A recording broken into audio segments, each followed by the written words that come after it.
प्रकृति व्यापकतम अर्थ में प्राकृतिक, भौतिक या पदार्थिक जगत या ब्रह्मांड है। प्रकृति का संदर्भ भौतिक जगत के दृग्विषय से हो सकता है और सामान्यतः जीवन से भी हो सकता है।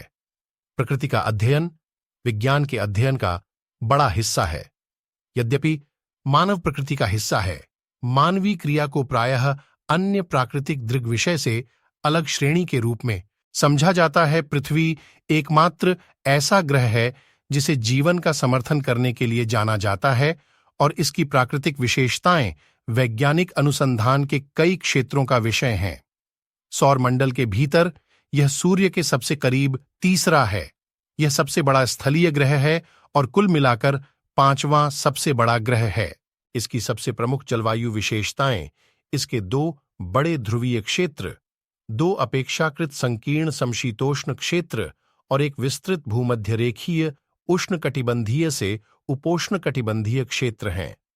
वर्षा स्थान के साथ व्यापक रूप से भिन्न होती है। प्रतिवर्ष कई मीटर पानी से लेकर 1 मिलीमीटर से भी कम तक। पृथ्वी की सतह का 71% हिस्सा खारे पानी के महासागरों से ढका है। शेष में महाद्वीप और द्वीप हैं, जिनमें से अधिकांश उत्तरी गोलार्ध में बसे हुए हैं।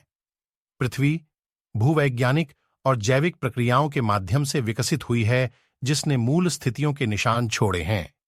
बाहरी सतह को कई धीरे धीरे पलायन करने वाली टेक्टोनिक प्लेटों में विभाजित है।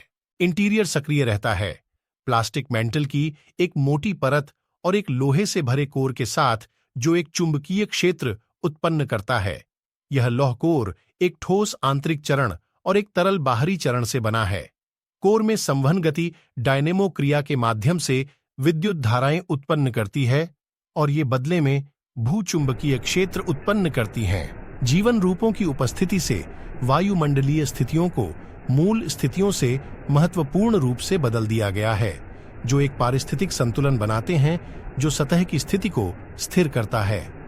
अक्षांश और अन्य भौगोलिक कारकों द्वारा जलवायु में व्यापक क्षेत्रीय विविधताओं के बावजूद लंबी अवधि की औसत वैश्विक जलवायु इंटरग्लेशियल अवधियों के दौरान काफी स्थिर है और औसत वैश्विक तापमान के 1 या 2 डिग्री के बदलाव का ऐतिहासिक रूप से पारिस्थितिक पर प्रमुख प्रभाव पड़ा है।